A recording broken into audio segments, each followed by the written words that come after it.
కామారెడ్డి జిల్లా బాన్స్వాడలో ఈ నెల 18న బీసీ సంఘాల జేఏసీ బంద్ పిలుపునకు పీడీఎస్యూ, టీఎస్పీ, టీఎన్ఎస్ఎఫ్ విద్యార్థి సంఘాలు సంపూర్ణ మద్దతు ప్రకటించాయి. బంద్లో విద్యార్థి సంఘాలు జిల్లా వ్యాప్తంగా పాల్గొని మద్దతు తెలియజేయాలని పిలుపునిచ్చారు.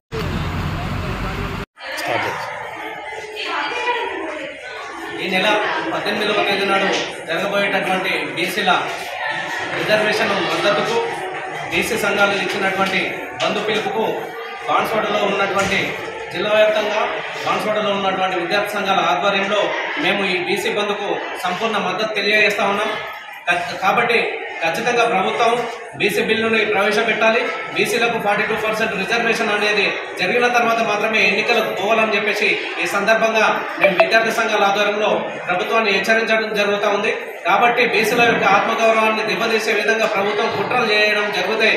ఎట్టి పరిస్థితుల్లో ప్రభుత్వానికి బుద్ధి చెప్పడం తప్ప వేరే నిదర్శనం ఏమీ ఉండదని చెప్పేసి హెచ్చరిస్తూ ఖచ్చితంగా రిజర్వేషన్ బిల్లు అమలు అయిన తర్వాతనే, రిజర్వేషన్ ప్రక్రియ పూర్తయిన తర్వాతనే ఎన్నికలు జరపాలా. ఈ బీసీ సంఘాలు ఇచ్చినటువంటి బంద్కు మేము స్వచ్ఛందంగా సంపూర్ణ మద్దతును తెలియజేస్తాము.